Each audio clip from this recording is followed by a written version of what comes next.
app here. A lot of folks will join us a little bit later, inshallah. We'll have a better majlis, inshallah, more symmetric and a better attention, inshallah. Sallu ala Muhammad wa ala Muhammad.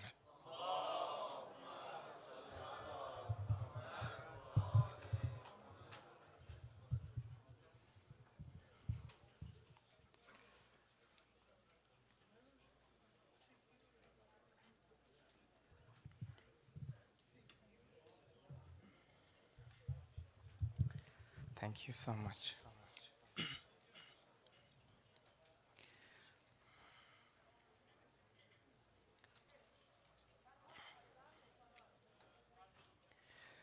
اللهم صل على محمد وآل محمد.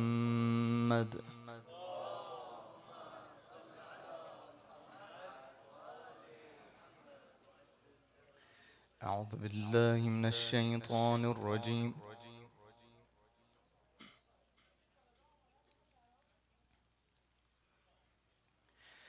بسم الله الرحمن الرحيم.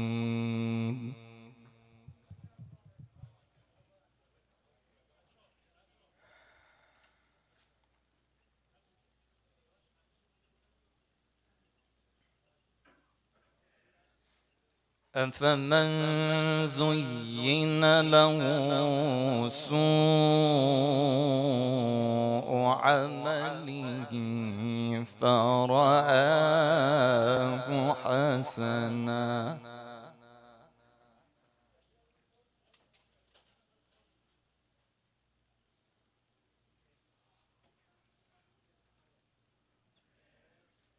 أفمن زين له سوء عمله فرآه حسنا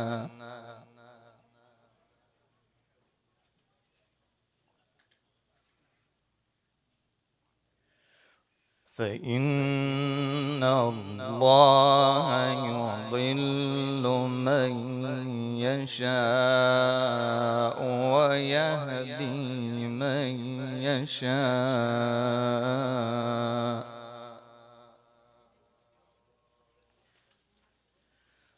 فلا تذهب نفسك عليهم حسرات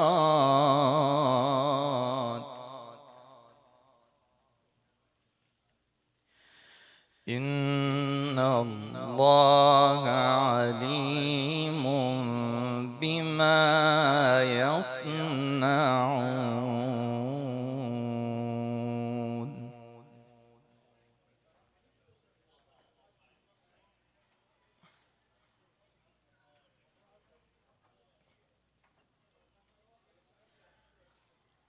والله الذي أرسل الرياح فتثير سحابا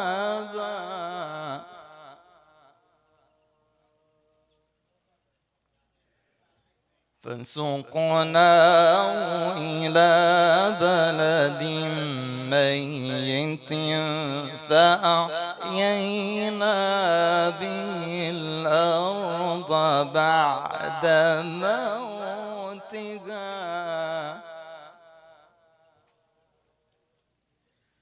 كذلك النشور.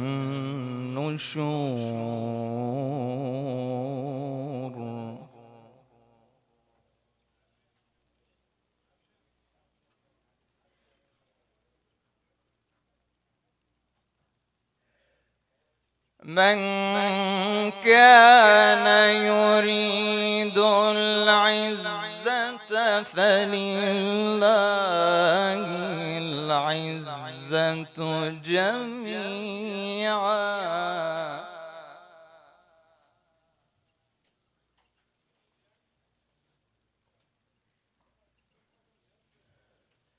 إليه يصعد الكلم الطيب والعمل الصالح يرفعه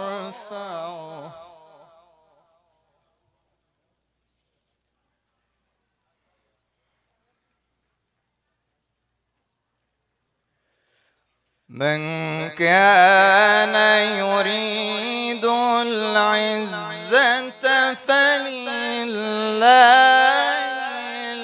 العزة جميعا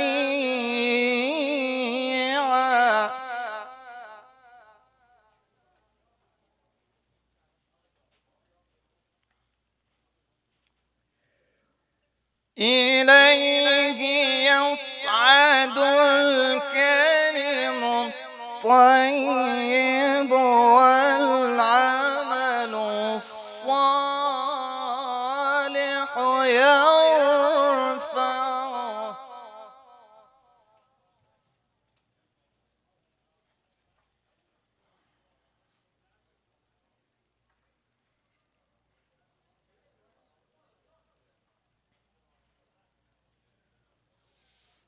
والذين يمكرون السيئات لهم عذاب شديد ومكر أولئك هو يبور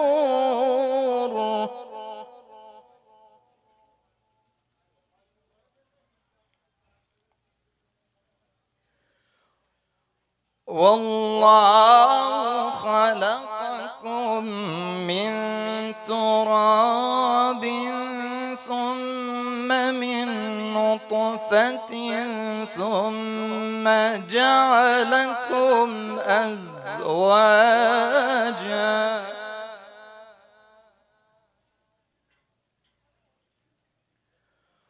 وما تحمل من أنثى ولا تضع إلا بعلمه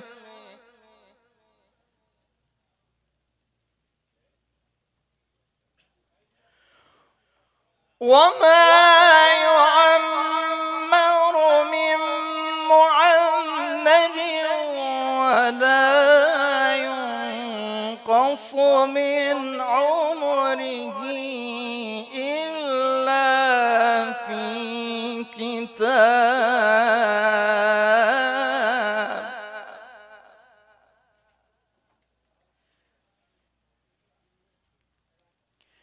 إن ذلك على الله يسير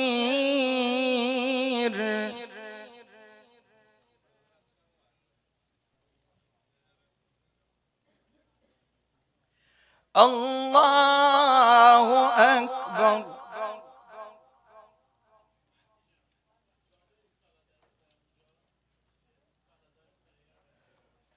بسم الله الرحمن الرحيم إنا أعطيناك الكوثر إنا أعطيناك الكوثر فصل لربك وانحر إن شانئك هو الأبتر صدق الله العلي العظيم.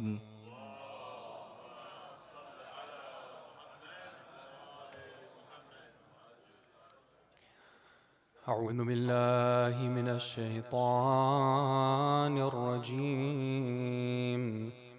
بسم الله الرحمن الرحيم. الحمد لله رب العالمين. لا حول ولا قوة إلا بالله العلي العظيم. والصلاة والسلام على أشرف الأنبياء والمرسلين وخاتم النبيين وسيد المرسلين أبي القاسم محمد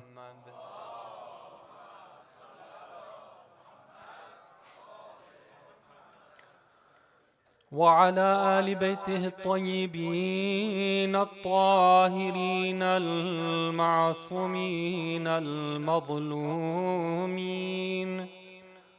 ولعن الله الدائم على أعدائهم أجمعين من ليلتنا هذه إلى قيام يوم الدين. السلام على الحسين وعلى علي بن الحسين وعلى أولاد الحسين وعلى أصحاب الحسين. Respected elders, brothers, sisters, may Allah reward you on account of your attending this sacred gathering of commemoration and mourning for Abu Abdullah al-Hussein alayhi salam's martyrdom.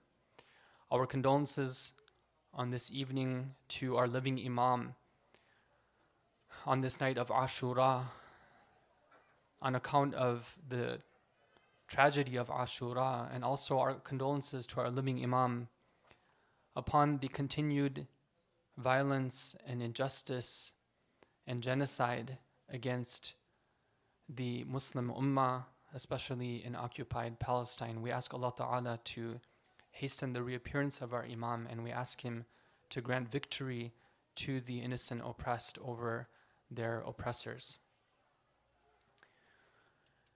Brothers and sisters, it's the night of Ashura. The night of Ashura is a night of worshipping Allah. And the sunnah of this, of course, was established especially during the time of Imam Hussein alayhi salam and his companions. On this night, they spent the night worshipping Allah, and we are told to also worship Allah tonight. It's one of the nights of ihya, one of the nights of, even if it's possible, to remain awake and calling upon Allah and worshipping Him. There's special prayers which are recommended for tonight, and of course it's a night of remembering the musibah of Imam Hussein alayhi salam. Tomorrow is the day of Ashura, and it is highly recommended on the day of Ashura to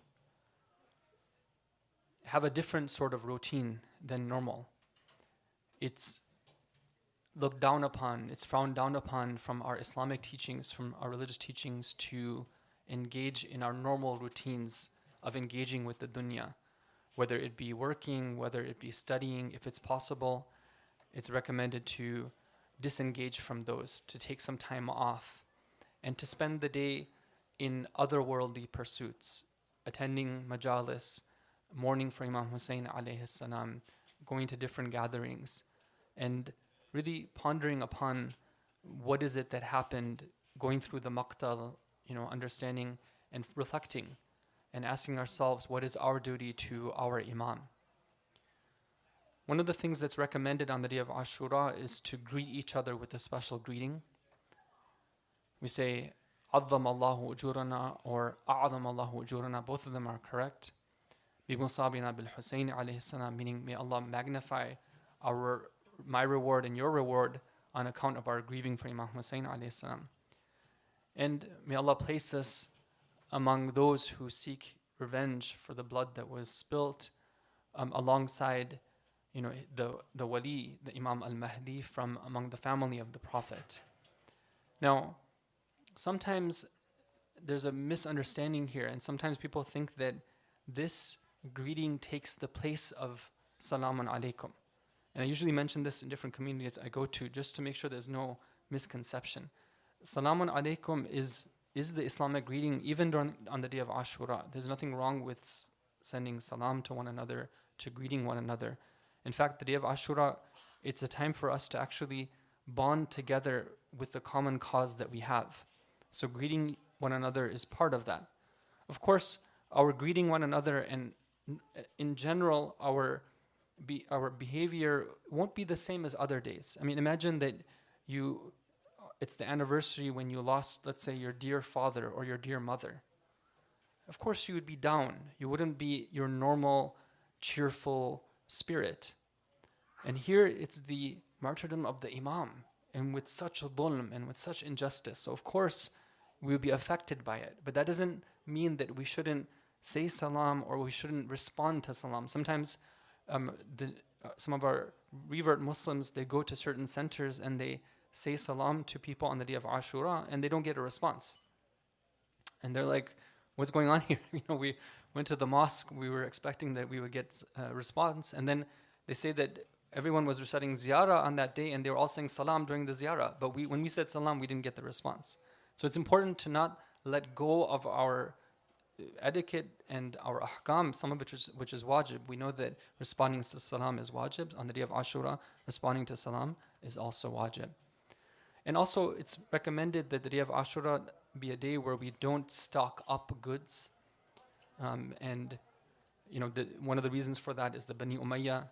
They wanted to whitewash their crime, so they made it a day of festivity, a day of stocking up goods and of being involved and engaged with the dunya. So those of you who maybe were planning on making some purchases on Prime Day, Amazon Prime, maybe you can wait, inshallah, for the next day. Please recite salawat ala Muhammad wa ali Muhammad.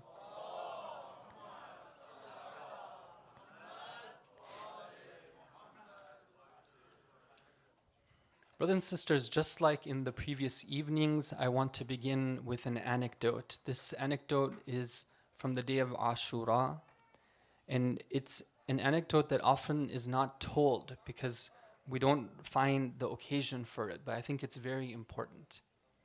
So the hadith, it's actually narrated from our fifth Imam, Imam Bakr alayhi salam. He says that when my father, the fourth Imam alayhi salam, when he was leaving this world, so now we're talking about sometime after the incidents of Karbala, when Imam Sajjad alayhi salam was leaving this world, Imam Bakr says that he took me in his arms and he pressed me to his chest.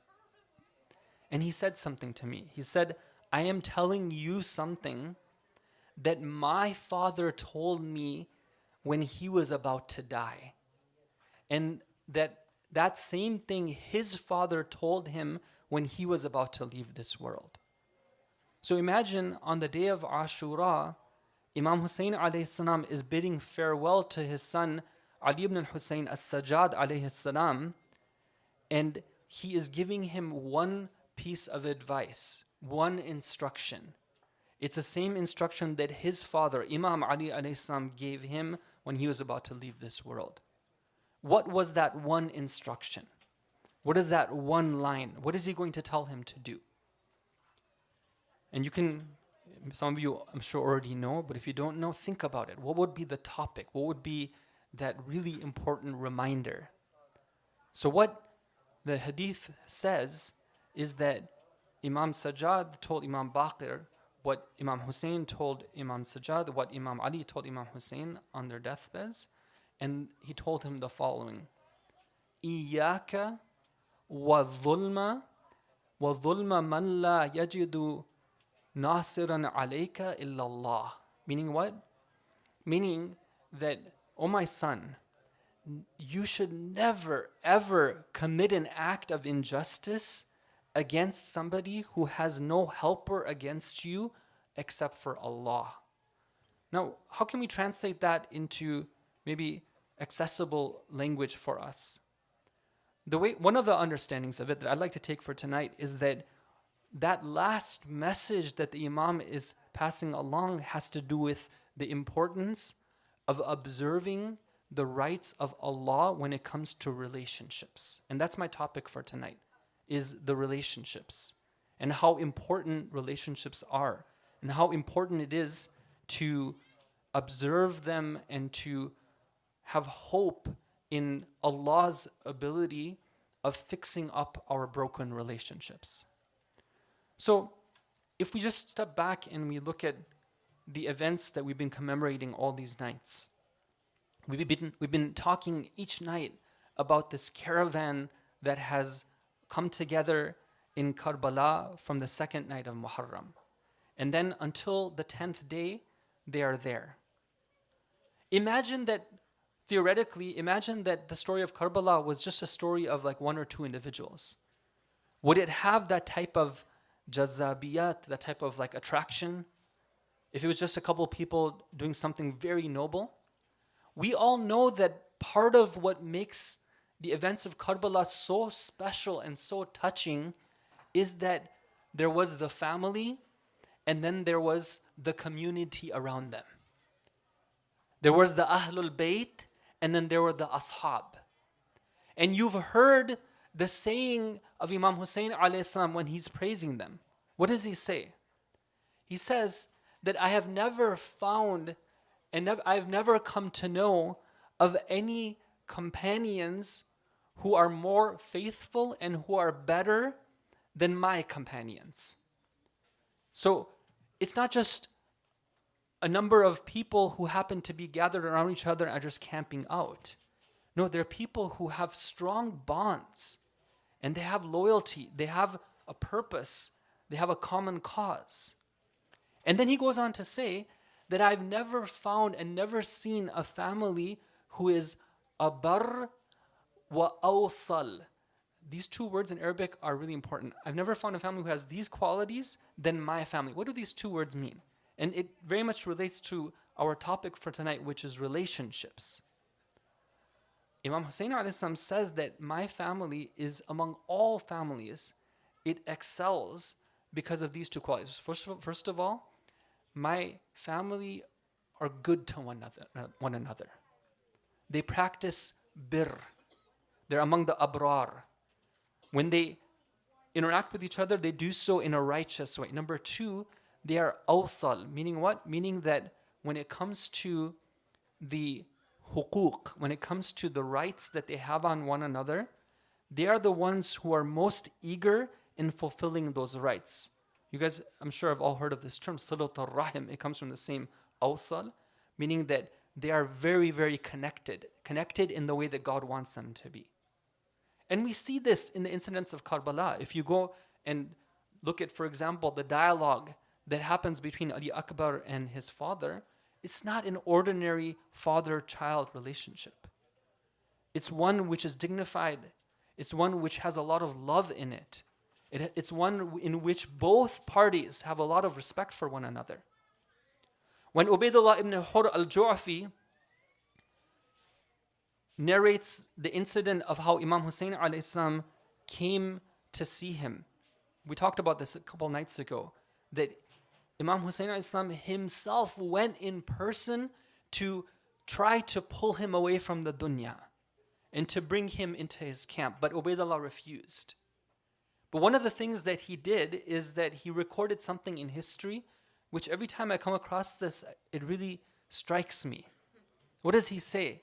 He says that my heart has never been broken with compassion and love the way it was broken when I saw Imam Hussein a.s. with his family. Meaning, we can only imagine what he must have seen. The way that perhaps he saw Imam Hussein a.s. interacting with his children. Maybe he was playing with his young ones. Maybe he was speaking with his sister. Maybe he was communicating with his spouses. Maybe he was, talking to his brother. We can just use our imagination to put together a picture of how Ubaydullah, when he sees Imam Hussein a.s., he says that this is the scene which broke my heart. And this gives us an inspiration. And we come now to the topic of the promises of Allah. Every night, we've been emphasizing this point that Allah promises things that otherwise we would think are beyond the scope of normal affairs. We might think that we have some control over what happens in this world, but we all admit that we have no control of what happens to us the moment we die. And that's when we surrender to Maliki Yawmiddin. And Allah promises us, He lays it out for us. He says that this is what I have in store for you. We talked about some of those promises. Then we talked about Allah's promises in this world. We talked about the idea of the pure spiritual life and how that's something which is accessible to believers. There might be some barriers that prevent them from getting that, but Allah promises it and we can attain it. Tonight I want to talk about another promise of Allah that has to do with relationships. It has to do with the miraculous work that Allah promises us that He will do when it comes to healing broken relationships. What does He say in Surah Fussilat? Please recite Salawat ala Muhammad wa ali Muhammad.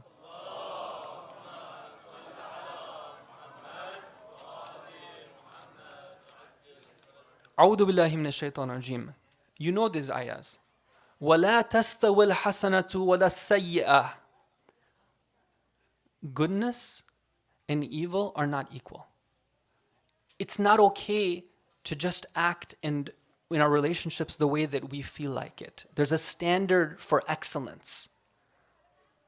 Goodness and evil are not equal. إِدْفَعْ بِالَّتِي هِيَ أَحْسَنُ. When it comes to your interactions with other people, especially believers, especially family members, always respond in the way that is most dignified.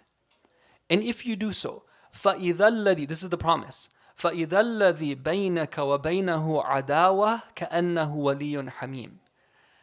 It will be the case that the one who previously you had enmity towards, you had a broken relationship with them, you had a strained relationship with them, but if you take a certain strategy of responding in the most honorable way possible, if instead of taking revenge, or you could say this, you take revenge with karama, with dignity.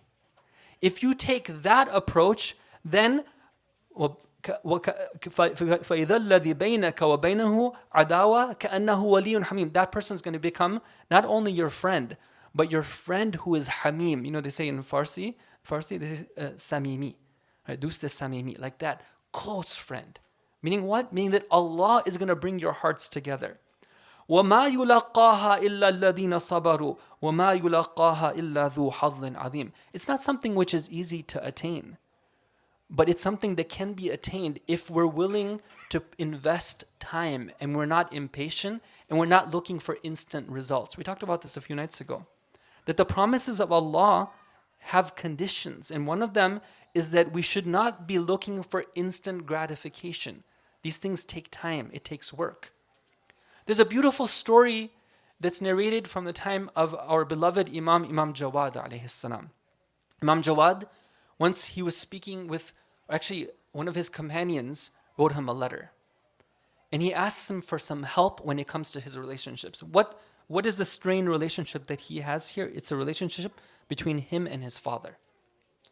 And brothers and sisters, these are templates for us. You know, when we come to these majalis, there's no way that we can cover all different cases and have complete workshops, and it's not a relationship management workshop right here. What we're looking for, though, is some inspiration, some hope, some renewed iman. And we need to take these concepts and see how we can put them into our lives. We don't want to come out of these majalis empty-handed. We want to come with some action plan, some inspiration to follow that action plan. This relationship was between his companion and his father. He writes to the Imam, he says that my father is a nasibi. You know what nasibi means? It means that he is somebody who has hatred towards the Ahlul Bayt alayhim as-salam. Not only that, he is somebody who is khabithur ra'i, meaning that his viewpoints are khabith, right? They're polluted, right? They're terrible. Meaning that imagine what kind of akhlaq this person, his father, must have had. If he's has a hater of the Ahlul Bayt, that means that he must have had the opposite akhlaq of the Ahlul Bayt. Now, that's a pretty bad situation, isn't it? That here you have a close family member who has the akhlaq of the enemies of the Ahlul Bayt alayhim assalam, and has a hatred of Ahlul Bayt in their hearts. I don't know if you could imagine something worse than that. Can something happen in this relationship? Is it possible in that type of relationship for anything to change? Or is it just a matter of like, we got to cut our losses and we got to move on? His question to the Imam is what? He says, ukashifuhu aw udari. Okay, this is very beautiful, brothers and sisters. These concepts are incredible. Islam is so rich when it comes to its teachings of how to navigate life. So he says that I have two approaches. One of them is that I can go and gloves off and I can go right at him and just start like duking it out. Right? When he says something to me, I can fight back. When he raises a point, I can put him down. I can just make it be like a big conflict, and both on other sides of the ring, and we can see who wins at the end of the day. The other option I have is something called mudara.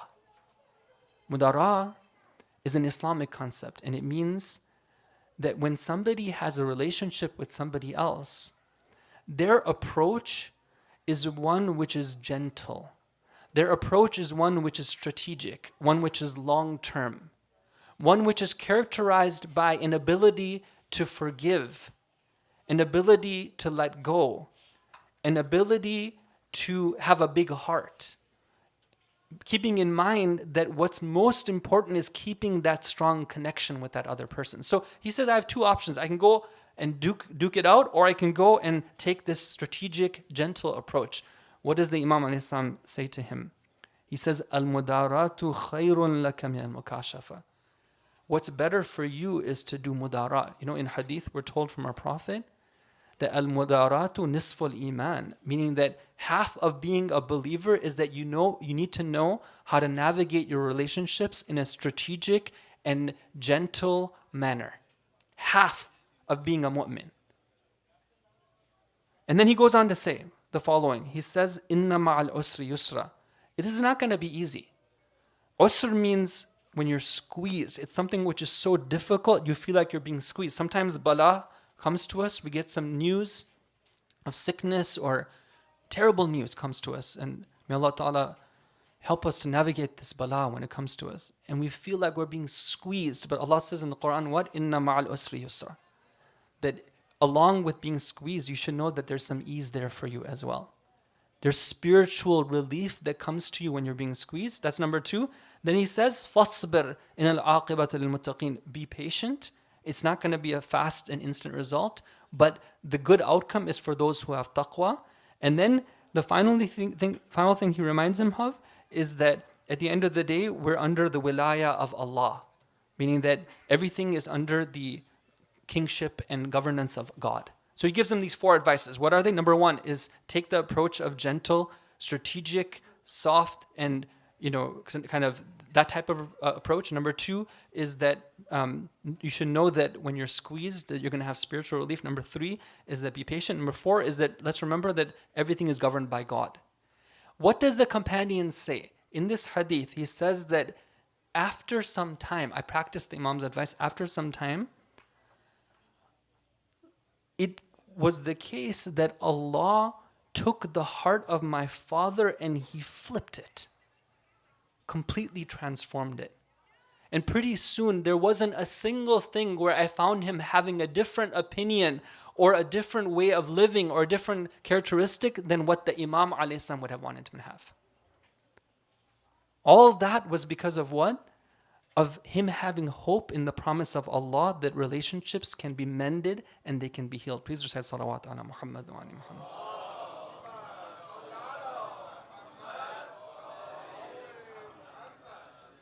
Now, brothers and sisters, it's not just fluff here. I want to talk about a few practical tips.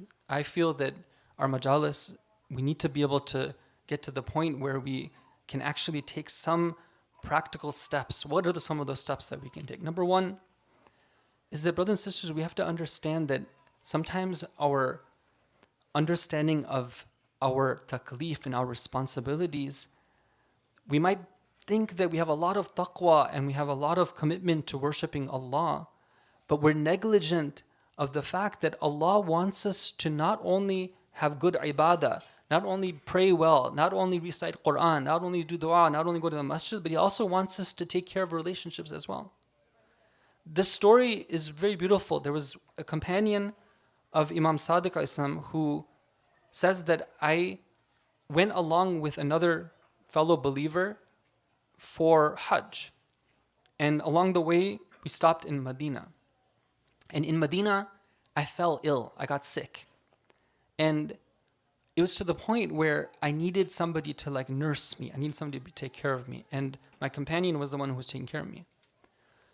But sometimes he would find the desire, he wanted to go to the mosque of the Prophet and to like, do the ziyarah of Rasulullah. He wanted to like pray in the mosque. So he would leave me. And I would complain to him. I would say that, look, this is hard for me. I really need you to be here for me. When you go, it's very difficult for me. But he said that, it's the mosque of the Prophet, it's ziyarah of Rasulullah. How can I not go? So he would go. So this sick man, he says that I complained to that person's father. And that father went to Imam Sadiq alayhi salam. And Imam Sadiq alayhi salam wrote a letter to, this man is saying that he wrote a letter to this man's son, meaning the one who was nursing him, taking care of him. He was saying, what does he say? He says that for you to sit at his side and take care of him is better for you than going to the masjid of the Prophet. Now that's something which is really hard sometimes for us to understand, right? Sometimes our understanding of deen is like, okay, I have to go for ziyarah, I have to go to the masjid, I have to do these things, I have to pray, these type of things, make dua, which is great, alhamdulillah. But this is also important. And sometimes these social responsibilities, the relationships, these are the things which sometimes can harm us. One of the Urafa who passed away recently, this is narrated from multiple students of his. He's a well-known student of Allama Tabatabai rahmatullahi alayhi. He once told his students that I had a argument with my spouse. And it wasn't something which was like terrible, like where people were throwing things or like we had to call the police or anything like that. I mean, this is one of the urafa.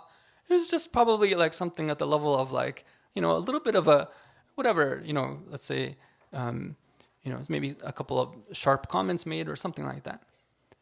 And of course, being who he was, he immediately repented, he asked for forgiveness, whatever he did.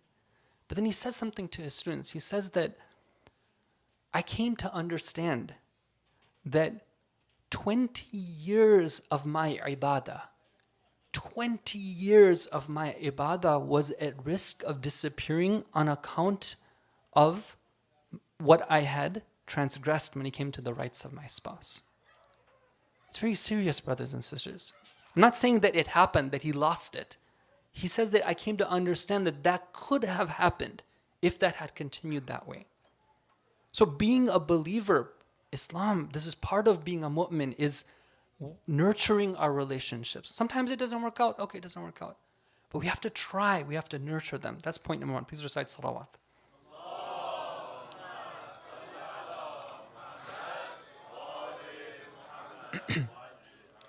The second point I want to mention is that even when it comes to like our well-being, having relationships is so important. Unfortunately, there's a false promise given to us by the modern world that all you got to do is get a good job, get a home, and you'll be happy. Money and wealth and possessions is going to be enough for you. Family relationships sometimes is looked at as secondary importance. And I just want to make a point here that we have to be careful and have basira, have insight. It's not in the interest of corporations and governments for us to have strong relationships with other people. Do you agree with me? All right, let me give you a couple of examples. Imagine there's a family, right? And they have, let's say, a membership at Costco. What's better for Costco? That family stays together or that family breaks up? Obviously, it's better for them to break up because now they get twice the amount of money from memberships and twice the amount of goods are being purchased. I mean, a lot of times you can't share things. right? That's a simple example. You could go into it in a lot of detail and discuss it from economic perspectives. For the government, what's better? Is it better for people to be individual islands on their own or for them to be in coordinated units? Right? Obviously, right? If you divide, then you can conquer. Right? So Allah Ta'ala says in the Quran that إِنَّ اللَّهَ يُحِبُّ الَّذِينَ يُقَاتِلُونَ فِي سَبِيلِهِ كَأَنَّهُمْ بُنْيَانٌ مَرْصُوصٌ. Allah loves it when believers are like bunyanun marsus, like a wall. Right? That's how tight-knit that they are together. Why? Because that's when you can actually put up resistance. In history, we have examples of this, that there were certain times when governments felt resistance from the people. That actually, one of the plans that they had was to weaken the family. And that's something for a topic for another time. So we should realize that this is not something which is being pushed on us as a high priority item. But if we care about the deen, we care about even the dunya. They've done studies now, many studies, where they say what is that factor that is most influential in being able to have wellness as you age. And you can guess that the number one factor, more than anything else, more than wealth, more than even health, is having good relationships with other people.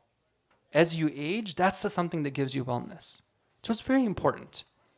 Now, one of the issues that sometimes we face, and I realize I don't have a whole bunch of time here, so I'm going to, inshallah, try to get towards the close of my comments here. One of the issues we sometimes face, brothers and sisters, is a dilemma, which has to do with how do we navigate conflict. We know that Islam says that as much as possible, forgive, have mudara, be lenient, right, think strategic. But what sometimes happens is that in the process of trying to forgive, we build up a type of resentment. And over time, that resentment builds up and builds up and builds up, and then it's like a volcano that erupts. And we think that we cannot express our concerns. So this is where it's important for us to always remember to have that balance. Islam doesn't say that when it comes to our relationships that we just have to be quiet and put up with everything. Yes, when it comes to parents, there's some special rules. We can never raise our voices. We can never speak disrespectfully. We always have to be kind. But that doesn't mean that even with parents that we cannot express disagreement, that we can't point out things that we have to point out. Sometimes what happens in families is that they're so reluctant to speak about what the actual issues are that there ends up being days, if not weeks, of silent treatment. And sometimes, I hear couples complain about this. My husband doesn't talk to me for weeks on end. My wife doesn't talk to me for weeks on end. Imagine what kind of relationship is that? Is this something that is a home which would be in line with the types of homes of Ahlul Bayt alayhim salam, where people aren't even communicating with each other? So what do we need to do? We need to be able to learn or have the confidence to be able to communicate, but in a proper way, with gentleness, with forgiveness, giving and taking, realizing that it's okay. We don't always have to prove our point. See, this ayah tells us that don't look at yourself as other people's competitor. You're on the same team. At the same time, we also have to realize that Western society is pushing us in a certain way. They say that you should assert your boundaries. You should be the one who's in charge of how you want to have relationships with other people. They teach us that you should frequently say things like, I think, I feel, I want. Meaning what? Meaning that they want the relationships to be I-centered. We want our relationships to be God-centered. And there's a huge difference in that regard. God has mandated for me to observe certain rights when it comes to my parents, my children, my parents, my spouse, when it comes to my brothers and sisters, right? Those rights are incredibly important for me to observe. I can't, just because I don't feel like it, I can't just draw my boundary and say I'm going to exclude that person from my life. It doesn't work that way. But at the same time, I'm still able to communicate. There's an incident where, again, there's so much emphasis on respect for parents, but there's one incident which is reported in our books of hadith that this man comes to our sixth imam and he says that I have a dispute with my father, right? There's a legitimate case that I want to present in court when it comes to some property. It belongs to me according to Islamic law, but he's not giving it to me. Can I do that? And what does the Imam say? He says that, yes, if it's your haqq, you can go and you can dispute it, but make sure to never raise your voice over his voice. I mean, you can't break your relationships on account of this worldly thing. So similarly, it's important for whether it be children or spouses, whoever, to be able to feel that they can express themselves. Now, they should expect that the other party isn't always going to just accept whatever they say, or they're going to change however they want. But at least being heard is so important. Sometimes couples just say that all I want is to be heard. Final point, brothers and sisters, and this is the night for it, is that a lot of times in relationships, what the other party is looking for is just a little bit of change. Sometimes I hear from people and they're like, for years and years, it's been just like a ship that's docked on the shore. It's not moving anywhere.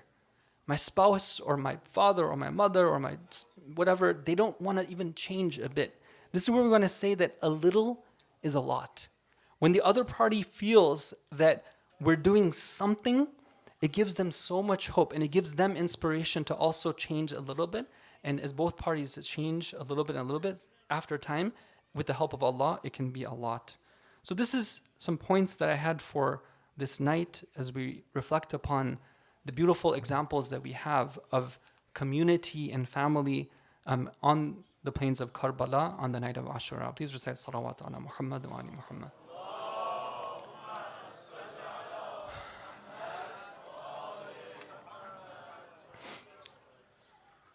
Tonight is the night of Ashura. I know that in different cultures, they read different musibah depending on whatever the cultural practice is.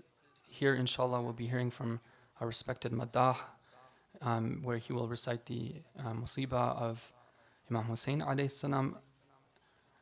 What I'd like to do, inshallah, tonight is to mention a few of the incidents that took place on the night of Ashura.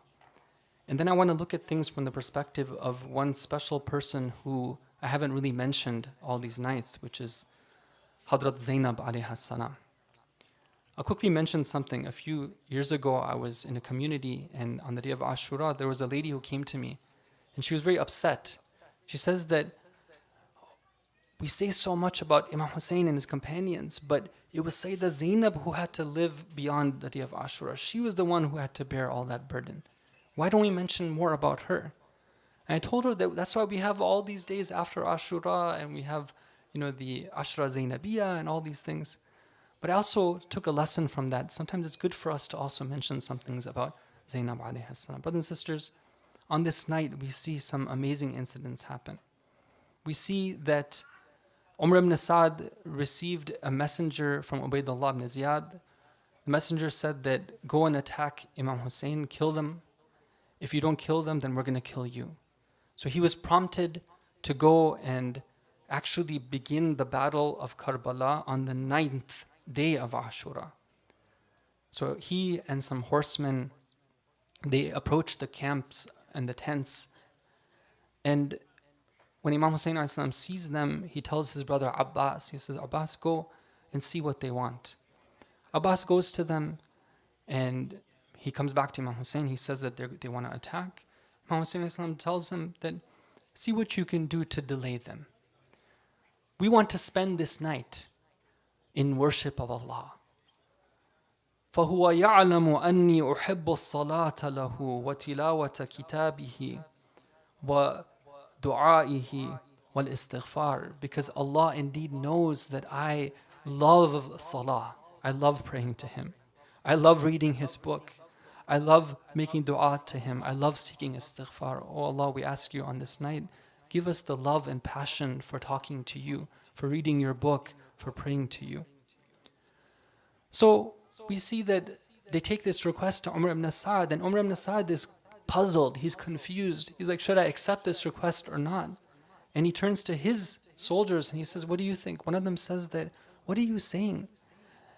They're asking for a night to worship Allah, and this is the Ahlul Bayt of the Prophet. How can you refuse them that? At least give them one night. Tomorrow you can do what you want to do. So Umar ibn Sa'ad agrees.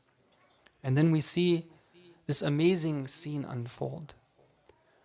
وَلَهُمْ دَوِيٌّ كَدَوِيُّ النَّحْلِ. They had, the narrator says that when we saw that camp, what kind of nur was coming out from it? What kind of light was coming out from it? He says they had the humming, like the humming of bees. One would be standing, one of them would be doing ruku, one of them would be in sujood, one of them would be sitting. All of them were busy moving their lips, remembering Allah on this night. But let us take some minutes to remember the musibah of Sayyida Zaynab alayhi salam.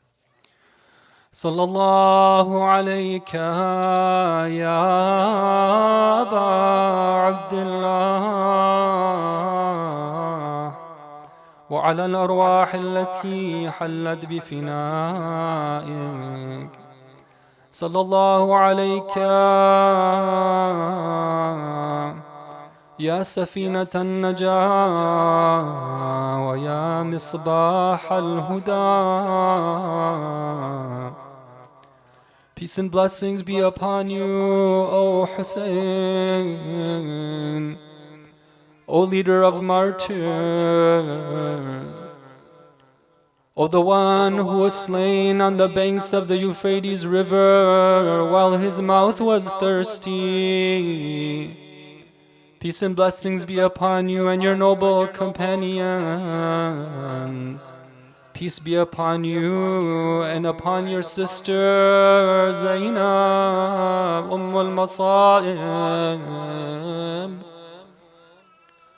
Zaynab alayha salam, on the ninth day of Muharram, when she saw the enemy come to him, come towards Imam Hussein, come towards the tents, she is disturbed, she is distressed.